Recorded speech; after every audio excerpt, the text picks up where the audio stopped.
অজ্ঞানতায় করে, মানে ওদের জ্ঞান নেই। ওরা 2-4 পৃষ্ঠা বইটাকে পড়ে ওরা ভাবে, ওদের মাথায় ঢোকে না, কেননা অল্প বিদ্যা মানে অল্প বিদ্যা ভয়ঙ্করী। তো ওদের অল্প বিদ্যার কারণে এইসব জিনিসগুলো করে। ওদের বিদ্যা কম, ওরা 2-4 পাতা পড়ে ভাবে যে এটার মধ্যে সব বিরোধিতা কথা লেখা হয়েছে, কিন্তু ওরা বাস্তবিক জানে না যে শাস্ত্রের মধ্যে কি আছে। গীতা কোনোদিন পড়েনি, বেদ কোনোদিন পড়েনি, কুরআন শরীফ কোনোদিন পড়েনি, শুধু উপর 2-4টা কথা শুনেছে এসব মোল্লা কাজী ব্রাহ্মণ ঋষিদের মুখ থেকে, আর ওইটাকেই সত্য মেনে ওরা চলছে। কেননা একটা মিথ্যে কথা যদি 1000টা লোকের মুখ থেকে শোনা যায়, তাহলে সেই মিথ্যাটাও কিন্তু একদিন সত্যিতে পরিণত হয়। তো সেই জিনিসটাই সমাজের মধ্যে চলছে বা এখনো চলে যাচ্ছে। তো ওই জিনিসটাই সন্ত রামপালজি মহারাজ জ্ঞান গঙ্গা, জীবনের পথ এবং গীতা তোমার জ্ঞান অমৃত থেকে ওই জিনিসটাই সমাজের মধ্যে বলতে চাইছে, যে এইটা আমাদের শাস্ত্রের মধ্যে প্রমাণ করা আছে বা লেখা আছে। ওই জিনিসটা সমাজের কিছু মানে ধর্ম গুরুরা ওরা দেখছে যে এই বইটা যদি পড়ে নেয় তাহলে তো সত্যটা জেনে যাবে পাবলিক, তাহলে আমাদের মানে আমাদের তো ধরে নেন মানে দোকান বন্ধ হয়ে যাবে, যেরকম মন্দির মসজিদ এসব থাকবে না। তাহলে সন্ত রামপালজি মহারাজের বিরোধিতা করলে, ওইসব বইগুলো খারাপ প্রচার করলে সন্ত রামপালজি মহারাজের একটা বদনাম ছড়াতে চাইছে, কিন্তু বাস্তবিক তা না। বাস্তবিক সন্ত রামপালজি মহারাজের গীতা তোমার জ্ঞান অমৃত, জ্ঞান গঙ্গা এবং জীবনের পথ, এই বই তিনটাকে ভালোভাবে যদি আমরা অধ্যয়ন করি, আমাদের জীবনের হাজারো সমস্যা সেই 3টি বইয়ের মধ্যে মানে দেওয়া আছে। শুধু সমস্যা না, সমস্যার সমাধানও ওই বইয়ের মধ্যে লেখা আছে। আচ্ছা, অসংখ্য ধন্যবাদ। আচ্ছা, এই যে জিনিসগুলো আনলাম বইয়ের ব্যাপারটা, আপনি কিছু বলতে চাইছেন বলুন।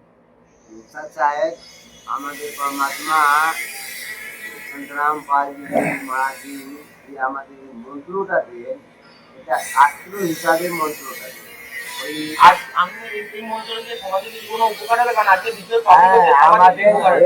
আমাদের শারীরিক উপকার হয়।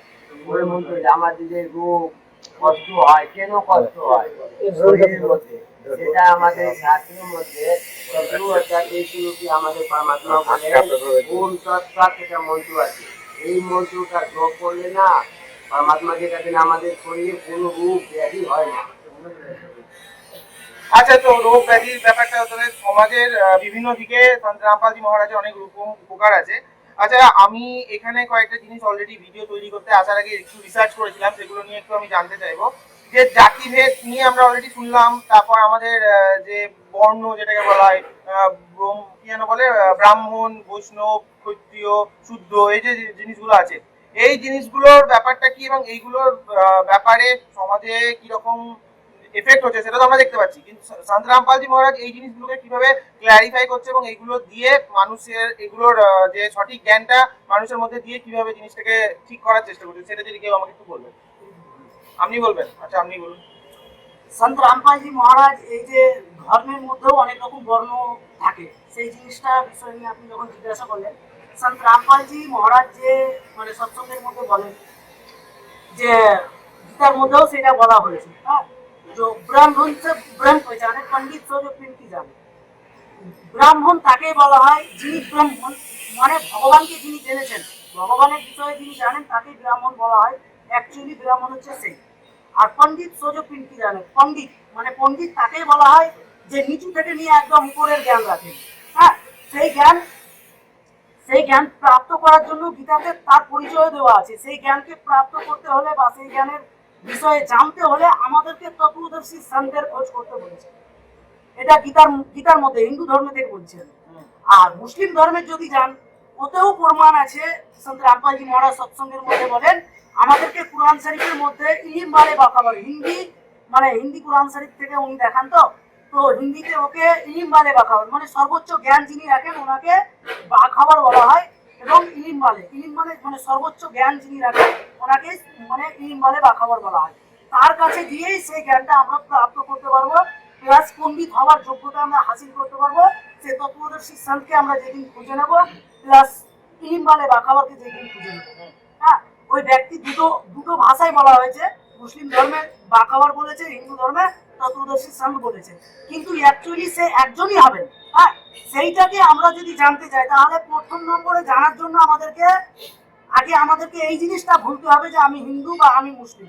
আমাদেরকে জীব ক্যাটাগরিতে আসতে হবে, আমাদেরকে সেই জায়গায় যেতে পৌঁছতে হবে যে আমরা নিজেকে সাধারণ একটা মানুষ এবং জীব মনে করতে পারবো, সেই দিনই তার খোঁজ করতে পারবো বা তাকে আমরা সেই দিন চিনতে পারবো।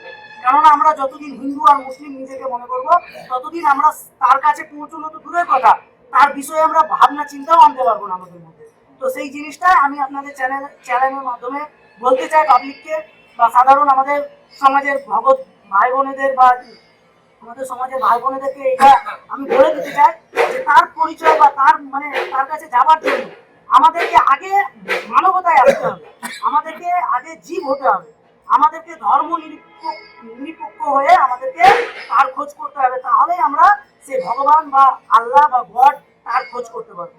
যতদিন আমরা মানে আমাদের গুরুজি সন্ত রামপালজি মহারাজ সৎসঙ্গের মধ্যে বলেন, হিন্দু মুসলিম দো নেই ভাই, দো কয়েসো দো জগ যায়।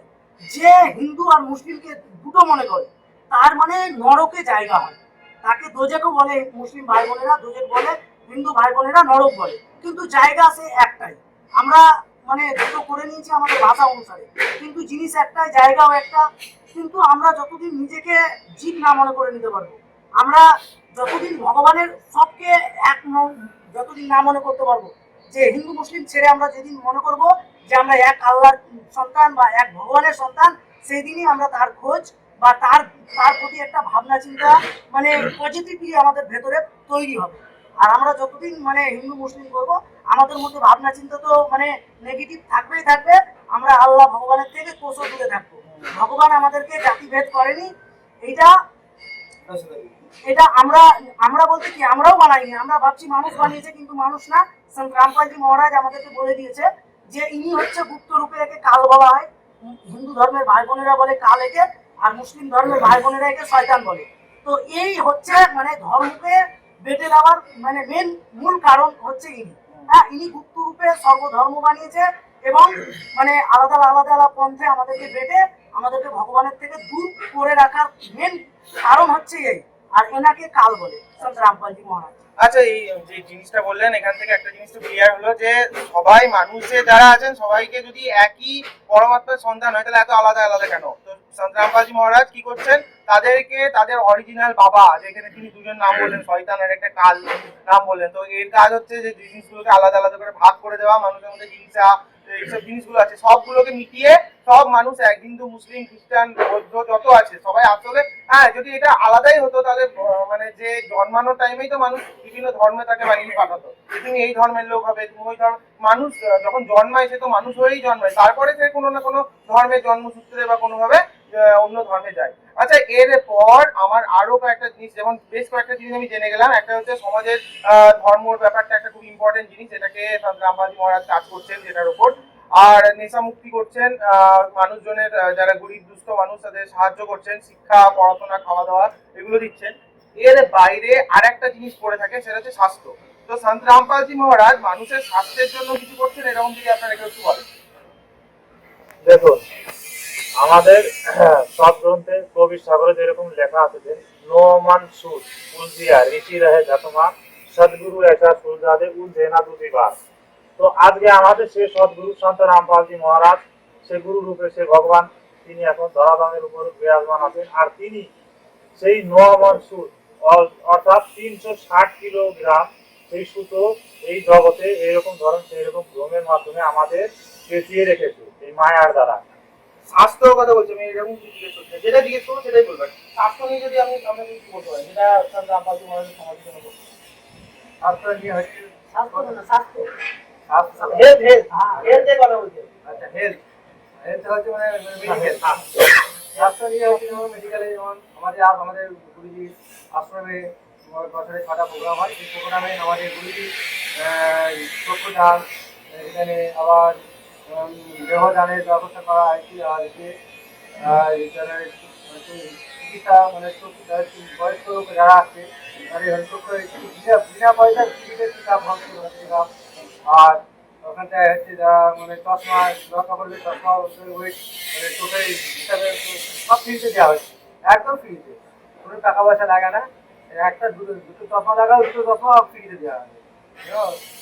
এটা একদম ফ্রি। আপনি কি বলবেন?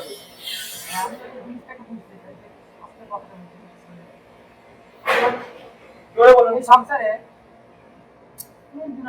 রক্তের জন্য কিন্তু আমাদের গুরুদেব শান্তরামপাল মহারাজ এখানে বিনামূল্যে চিকিৎসা করা হয় এবং রক্ত বিনামূল্যে দেওয়া হয়, সব রকমের বিনামূল্যে সব কিছু দেওয়া হয়, কিন্তু সব কিছু ব্যবস্থা আছে, যেমন কন্ট্রাক্টাও আছে, কন্ট্রাক্ট মানে আমাদের হেলথের স্বাস্থ্যর ব্যাপারটা বলুন। আমি বাকি জিনিসগুলো তো জানলাম, আমি এক এক করে জানতে চাই, একই সাথে মেশাবেন না, দর্শকের বুঝতে অসুবিধা হবে। তো আমি তখন যেটা জিজ্ঞেস করবো সেটাই বলুন, যে হেলথের ব্যাপারে যে সমাজের বিভিন্ন মানুষের অনেক রকম হেলথের ইস্যু হয়, বয়স্ক মানুষদের এবার টাকা পয়সার অভাবে কাজকর্ম করতে পারছে না, বা টাকা পয়সার অভাবে সেই পার্টিকুলার হেলথের যে ইস্যুগুলো আছে, ডিজিজগুলো হচ্ছে, রোগ যাকে বলা হয়, রোগগুলোকে ঠিক করতে পারছে না। তো সন্ত রামপালজি মহারাজ এরকম কোনো হেল্প করেন যেটাতে মানুষ বিনামূল্যে মানে স্বাস্থ্য, আমি বারবার স্বাস্থ্য বলে ফেলছি, আমি যাই হোক, তো হেলথের উপর কাজ করছে। তো এরকম যদি আমি নমস্কার, যেটা আছে আমাদের গুরুজি রামপালজি মহারাজ